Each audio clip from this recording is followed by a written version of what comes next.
Hi hello నమస్తే అండి, welcome back to వంటశాల. నేను మీ విజయాని. ఈరోజు నేను మీకు స్పెషల్ చేసి చూపిద్దామని. అంటే కాసరకాయ. కాసరకాయ అంటే మీకు తెలుసా? నాకు కూడా తెలియదు కాసరకాయ అంటే. కంచికాయ అంటాం. అయితే ఈ కంచికాయని మనకి కాసరకాయ అని అంటారు మన తెలుగు వాళ్ళందరూ. అయితేని చాలా బాగుంటుందండి కర్రీ. లైట్గా చేదుగా ఉంటుంది, కానీ దీనివల్ల ఉపయోగాలు ఏంటంటే షుగర్ ఉన్న వాళ్ళకి షుగర్ కంట్రోల్లో ఉంటుంది, షుగర్ లేని వాళ్ళు తింటే షుగర్ రాకుండా ఉంటుందని నేను అనుకుంటున్నాను. అలాగే కడుపులో నులి పురుగులు ఉంటాయి కదా, అవి ఉండవంటారు మా అమ్మమ్మ అనేది. ఇది తింటే కడుపు నొప్పి రాదు, నులి పురుగులు అది ఉండదని మా చిన్నప్పుడు చెప్పేదనమాట. మరి అది ఎంతవరకు నిజమో తెలీదు. పిల్లలు తింటారని అలా చెప్పిందా మా అమ్మమ్మ. నిజమో మీకు ఒకవేళ తెలిస్తే కామెంట్లో అయితే కామెంట్ చేయండి. హైదరాబాద్ లో ఈ కాసరకాయలు కనుక మీకు కనుక ఎక్కడ దొరుకుతాయో తెలిస్తే నాకు కామెంట్స్ లో అయితే కామెంట్ చేయండి, ఓకేనా? మరి ఇలాంటి అద్భుతమైన రెసిపీ మనం తయారు చేసుకుని టేస్ట్ చేద్దాం. ఇప్పుడు ఇది ఎలా తయారు చేయాలో టేస్టీగా నేను చూపిస్తాను. ఇదిగోండి చిన్న చిన్న కాసరకాయలు అనమాట. ఇవి ఇదే సైజులో ఉంటాయి. ఇంక ఇంతే అండి, పెద్దవి అయితే అవ్వవు అనమాట ఈ కాయలు అయితేని. గంగావతి వెళ్ళాను. గంగావతి దగ్గర తమ్ముడు తీసుకొచ్చాడు, నేను తీసుకురాలే. తమ్ముడు మళ్ళీ నా వెనకాల వస్తే మేము ముందు వచ్చేసాం, తను వెనకాల వచ్చినప్పుడు తీసుకొచ్చాడు అనమాట. అమ్మ పాప మొత్తం అన్ని క్లీన్ చేసేసి శుభ్రంగా కడిగి కొంచెం ఆరబెట్టి ఇచ్చింది. నేను ఫ్రిడ్జ్లో పెట్టాను. మరి వీడియో తీసేదాకా చూపించాలి కదా మీకు. పగులుతాయి అనమాట. ఎక్కువ రోజులు మనం కోసిన తర్వాత అలా ఉంచితే ఒక 2 రోజుల తర్వాత ఇలా పగిలిపోయి ఇందులో గింజలు బయటకు వస్తూ ఉంటాయి. ఇవి క్లీన్ చేసేసుకుని ఫ్రిడ్జ్లో పెట్టుకోవాలి. నేను డీప్ ఫ్రిడ్జ్లో పెట్టాను. అవి నీరు పట్టినట్టు చూడండి, వాటర్ కింద ఎలా అయినాయో. నార్మల్ ఫ్రిడ్జ్లోనే ఒక వారం రోజులు పెట్టుకోవచ్చు అంతే. నార్మల్ కూరగాయలు మనం ఎలా పెట్టుకుంటాం అలాగా. అయితే ఇప్పుడు ఇది ఫ్రై ఎలా చేయాలో చూపిస్తాను చూడండి. ఇదిగోండి ఒక మూకుడు పెట్టుకుని అందులో కొంచెం ఆయిల్ వేసుకోండి. ఇదిగోండి ఆయిల్ కాగిన తర్వాత 2 ఉల్లిపాయలు కోసుకోండి, అలాగే కరివేపాకు. 2 ఉల్లిపాయలు ఇలా వేసేసుకుని కొంచెం వేగనివ్వాలన్నమాట.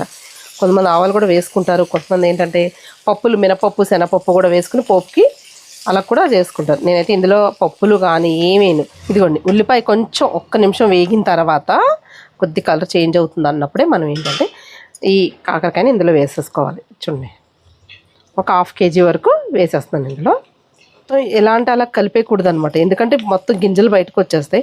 వచ్చినా పర్వాలేదు, కాకపోతే చూడడానికి బాగోదు కదా అని అంతే. ఇలా చక్కగా వేయించుకోవాలి.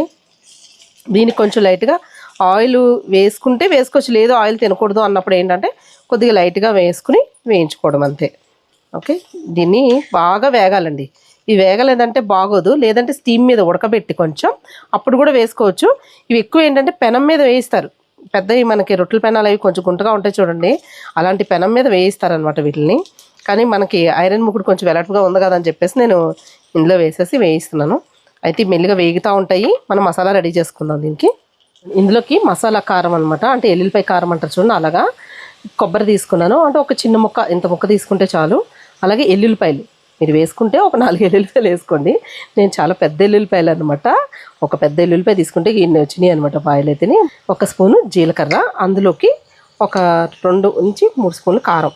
మీరు కారం తినే స్పైసీని బట్టి అనమాట. ఇందులో కూడా ఎల్లుల్లిపాయ ఉంటుంది, మన కూర కారం చాలా బాగుంటుంది కదా. అయితే ఇవి కలిపి మనం మిక్సీలో వేసేసుకోవాలన్నమాట. ఫస్ట్ ఇవి మిక్సీ వేసేసుకుని అప్పుడు ఎల్లుల్లిపాయ వేయాలి, లేకపోతే ఏంటంటే ముద్దలా అయిపోద్ది అనమాట. ఇవి ముందు ఇవి నలగొట్టేసుకుని అప్పుడు ఎల్లుల్లిపాయ వేసుకుని పౌడర్ చేసి మీకు నేను చూపిస్తాను. ఇక్కడ చూడండి ఎలా వేగాయో. ఇలా కొంచెం ఒక్కొక్కసారి ఎందుకంటే అంటుకోకుండా అది ఉండాలంటే కొంచెం ఆయిల్ పడుతుంది దీనికి. ఇందులో గింజలు బయటకు వచ్చేసిన తినడానికి బాగుంటాయి. కొంచెం వేగితే సరిపోద్ది. ఒక్క 5 నిమిషాలు ఇంకా వేయించుదాం. ఒక్కొక్కసారి ఏంటంటే స్టీమ్ చేసేసి వేయించుకున్నాం అనుకోండి, చాలా తొందరగా వేగిపోద్ది. మరీ వాటర్ పోసేసి ఎక్కువసేపు ఉడకబెట్టేయడం, కుక్కర్లో అది ఉడకబెట్టేస్తే అందులో ఉన్న ఏంటంటే విటమిన్స్ అన్నీ పోతాయి అన్నమాట. ఇదిగోండి ఇందులో కొంచెం సాల్ట్ వేస్తున్నాను, మీ రుచికి తగ్గట్టుగా వేసుకోండి. ఒక 1/2 టీ స్పూన్ వేసాను, మళ్ళీ కొంచెం వేసాను. చిటికెడు పసుపు కూడా వేసుకుని బాగా వేయించుకోండి. పసుపు వేసిన వీడియో మిస్ అయింది. ఇవన్నీ చక్కగా వేగిపోయినాయి. ఇందులో మనం మసాలా చేసుకున్నాం కదా, ఎల్లుల్లిపాయ కారం, ఇందులో నువ్వుల పొడి కూడా వేసుకోవచ్చు, చాలా బాగుంటుంది. అంటే కొంచెం చేదు ఉంటుంది. మరి కాకరకాయ కూడా మనకు మామూలుగా చేదుగానే ఉంటుంది కదా, అలాగే ఇది కూడా చేదుగా ఉంటుంది. ఈ మసాలా అది వేసుకుంటాం కాబట్టి కారం అదిని బాగుంటుంది. చేదుగా ఉన్నా కానీ తినాల్సిందే, ఎందుకంటే ఆరోగ్యానికి మంచి అన్నప్పుడు కంపల్సరీ తినాలి. షుగర్ ఉన్న వాళ్ళకైతే ఇంకా మంచిది. ఇదిగోండి ఇలా చూడండి చక్కగా ఈ మనకి ఎల్లుల్లిపాయ కారం వేసేసుకుని బాగా కలుపుకోవాలి. కొంచెం ఉప్పు కారం బాగానే పడుతుంది వీటికి, ఎందుకంటే చేదుగా ఉంటుందండి. ఇందులో లైట్గా కొద్దిగా పంచదార వేసుకోండి. ఓకే, ఎందుకంటే ఆ చేదుని కొంచెం లైట్గా తగ్గిస్తుంది అనమాట. ఓకే, 1 స్పూన్, మరీ ఎక్కువ వేసారంటే తీగా ఉంటుంది. ఓకే, ఇలా వేసేసుకుని కలిపేసుకోవడమే.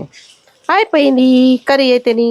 చాలా ఫాస్ట్గా అయిపోద్దండి, ఏం పెద్ద పని ఉండదు. కాకపోతే వీటిని ఈ ఏంటది కాసరకాయని మాత్రం బాగా చేసుకోవడమే కొంచెం లేటు. ఆ తోకలు తొడాలు తీసుకోవడమే లేట్ అవుద్ది అంతే. Okay, ready and done. ఇవ్వండి, ఫ్రై అయితే చక్కగా రెడీ అయిపోయింది. ఇప్పుడు టేస్ట్ చేసి చెప్తాను. ఎందుకంటే రైస్లో వేసుకుని తిందామంటే నేను ఈరోజు వెజిటేబుల్ బిర్యానీ చేశాను మా అమ్మాయికి బాక్స్కి, కాలేజ్కి. రైస్ పెట్టలేదు, ఇప్పుడు వెళ్ళి పెట్టుకోవాలి.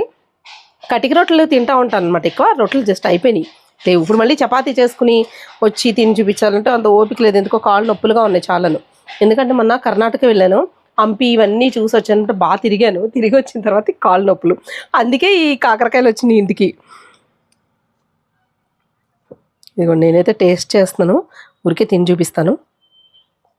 ఓకే,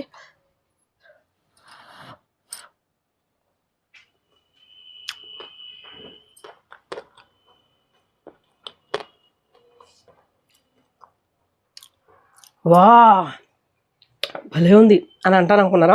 అసలు అనండి, ఎందుకో చెప్పనా, కాకరకాయ లైట్గా చేదుగా ఉంటుంది. మనం ఎంత ఎల్లుల్లిపాయ కారం వేసినా కొంచెం షుగర్ వేసినా కానీ లైట్గా దాన్ని డామినేట్ చేస్తూ మనకి ఈ ఎల్లుల్లిపాయ కారం అనమాట, ఆ కొబ్బరి ఫ్లేవరు, అది లైట్గా పంచదార వేసాం కదా, దాని ఒక మంచి టేస్ట్ వస్తూ ఉంటుంది, బాగుంటుంది. గింజలు తింటుంటే భలే అనిపిస్తుంది. అంగాకరకాయలో కూడా చిన్నవి లేతగా గింజలు ఉంటాయి, అప్పుడు చాలా ఇష్టం అవి తినడం కూడాను. ఓకేనా, మరి ఎలా ఉంది ఈ ఫ్రై? నచ్చిందా మీకు?